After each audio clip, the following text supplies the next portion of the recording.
The massive backlash to the Rings of Power isn't stopping anytime soon for Amazon. People are furious they're taking such an amazing franchise just to shove it into the dirt, just to spit on Tolkien's legacy. And of course, after the Rings of Power trailer came out, we all thought the backlash would go on for a few days, but most of the conversation would come to a halt, because it's not like there's tons of new information releasing about it, but we were wrong. Because the more Amazon releases, the worse it gets for them. And they decided to hide an extremely cringy Superfan trailer review, and now it's right under 10,000 dislikes. It is getting completely ratioed.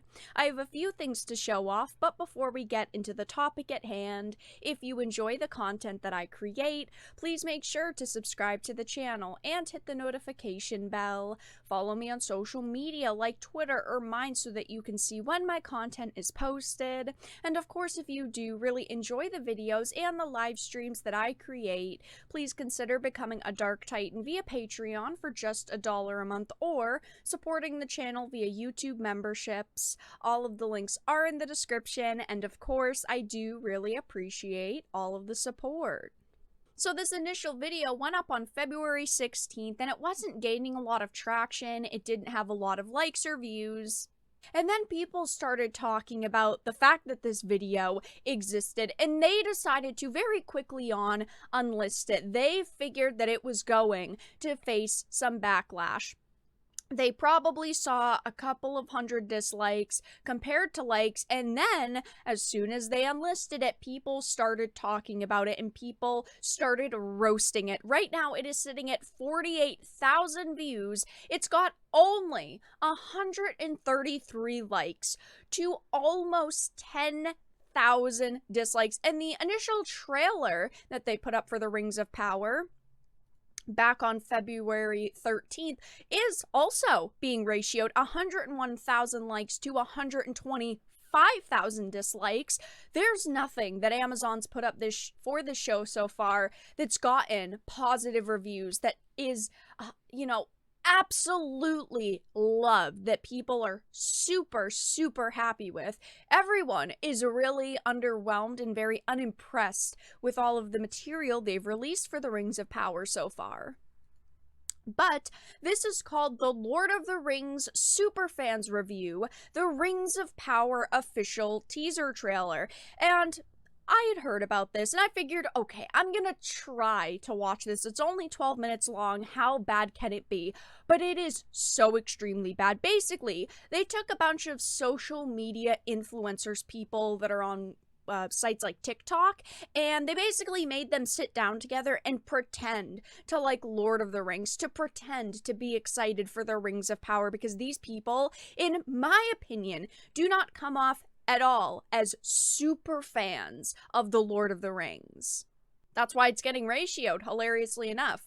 I'm going to be honest, when it comes to the Rings of Power, I wanted to be excited for it. I wanted to give it a chance, and I'm still going to try to give it a chance so that I can review it, so that I can talk about it, so that I can give my opinions on all of it. But besides the very first scene of this trailer, the Rings of Power, the official teaser trailer, it all looks like generic fantasy settings. It doesn't look that impressive. And yes, obviously, knowing it's Lord of the Rings is very exciting, but if the story isn't good, then the setting doesn't matter.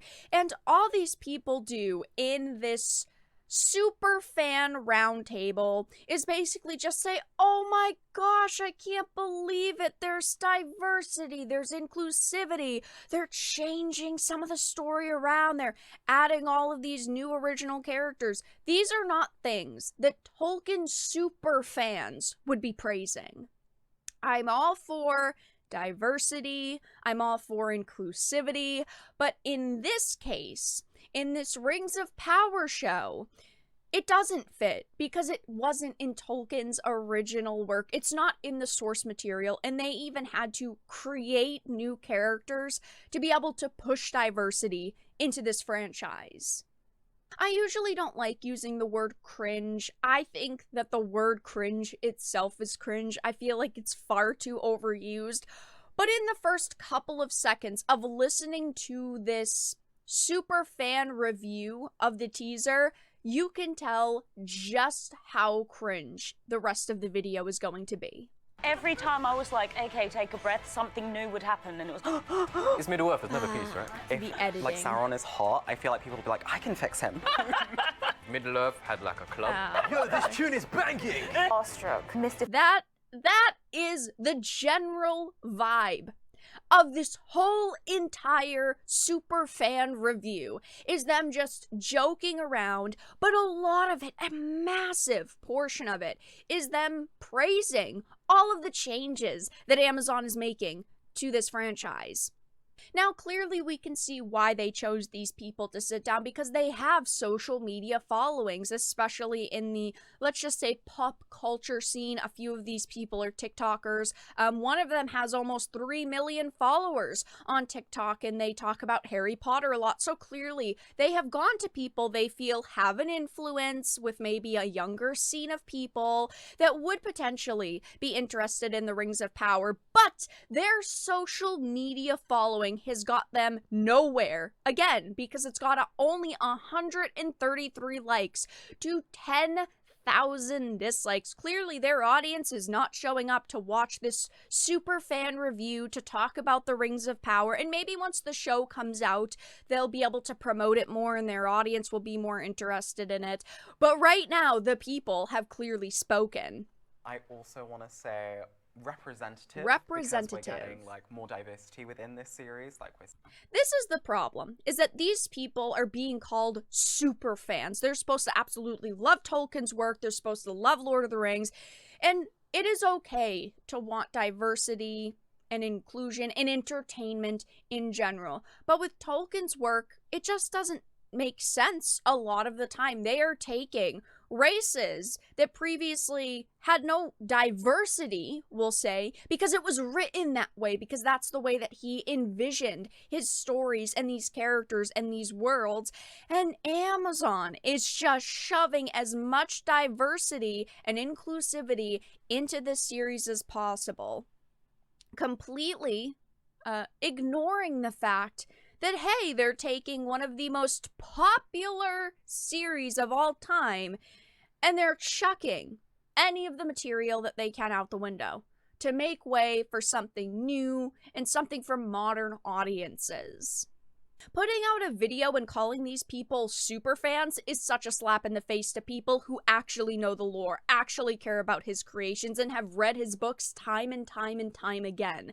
They have had an activist Tolkien scholar give her opinions on the trailer when Vanity Fair put out an article, and that was a slap in the face to real Tolkien scholars as well. These people aren't talking about details you'd only know if you read the books. They're going, oh wow, it's so diverse, looks intriguing, and that's it. They could have gotten real Tolkien, Lord of the Rings super fans, yet they didn't. These are the people they got because they said, well, they have an influence on social media, but their influence isn't getting them anything here.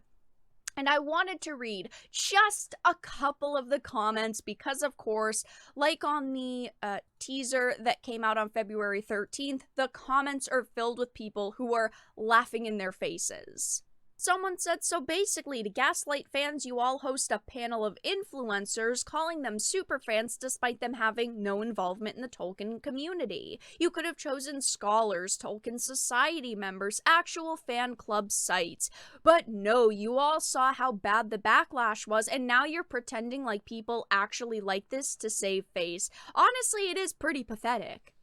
People are commenting, this is legitimately amazing. So much cringe and selloutism packed in only 12 minutes. Excellent job, Amazon. And it's true, you can tell these people don't really care about Tolkien's work or the Rings of Power. They just care about getting a paycheck to sit in a video for a couple of minutes and pretend like they care about it.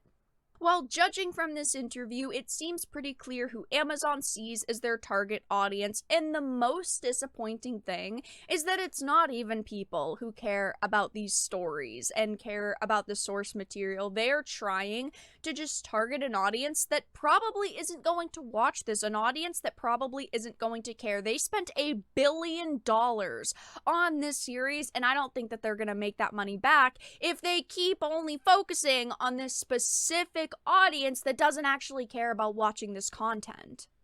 A lot of people do not have a lot of hope for this series, and I agree. I wanted to be hopeful, I wanted to be optimistic, I wanted to try to give it a chance, but the more material they're putting out, the worse that this situation is getting. This trailer is clearly going to surpass 10,000 dislikes very shortly, and I don't think that it's going to get a lot of likes. I think at this point the likes are where they're at. That is the audience that is actually interested in the trash marketing that they're putting out for this series. But that's all that I really had to talk about in this video. Let everyone know your thoughts in the comment section down below. If you enjoyed it, please make sure to give it a like, share it, and subscribe to the channel. And of course, if you didn't, make sure to give it a dislike. I appreciate your support either way, but I will talk to you all again in the next video really soon.